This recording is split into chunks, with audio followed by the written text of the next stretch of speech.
Ray Forsman. I'm from Suquamish here, born in '42. And about 1971, the Congress had written off-reservation fishing rules, but the state of Washington wouldn't go for it. So they had to take the court, got it down to Tacoma, and Judge Bolt, and it took a year. What's really interesting, at the beginning of the case, there were some things that were laid down so they wouldn't have to be argued later that everybody agreed on. One of the things that was more interesting that hasn't been printed anywhere is the state of Washington admitted to the court that they were formed in 1905, the Washington State Department of Fisheries. And they admitted that they did such a poor job and bungled up the management of the fisheries with overfishing and everything that they had wiped out a lot of all the natural runs of fish. They admitted it.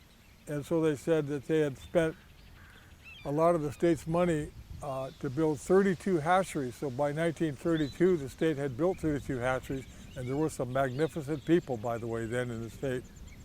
And they said since they built the 32 hatcheries, then those fish, the money was from the citizens of the state, and they were very sorry, but the native Indian fish are gone, and they were sorry, and the court said, no, it's not going to work that way. And then another thing that they did was interesting. They had definitions so that everybody could know without arguments all the way through the case what things was. One of them was a definition of Puget Sound, which was all the waters in Puget Sound outside of any river or tributary, all the waters, all, including out to the Straits of Juan de Fuca, was Puget Sound. Later in court cases, a lot of it was accepted, some of the attorneys would say, well, he didn't specifically say this or specifically say that. To me, all is a very encompassing word. By the way, that herring, I grew up fishing herring over here in Miller Bay over here when I was a kid in the 40s, you know, and late 40s, and that was one of the things. That's when I fished herring so much. I was so happy about this deal because I could start fishing herring like I did with a kid. There were little salmon camps in Seacue, Camino, all over the place where you could go get a little room and fish these silver salmon. There were so many of them. And with that, then went the herring bait industry too. So much stuff is disappearing.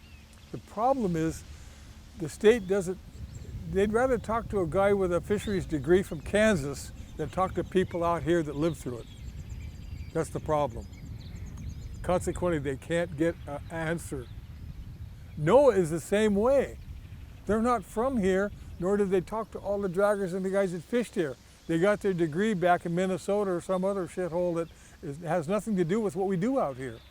So there's no logic, common sense logic of what's going on. That's why it's so hard to repair this stuff. Said if you don't learn from history, you're going to repeat it. And since the newer, younger people don't know about the mistakes, they don't know what to fix because they don't know nothing's wrong. See?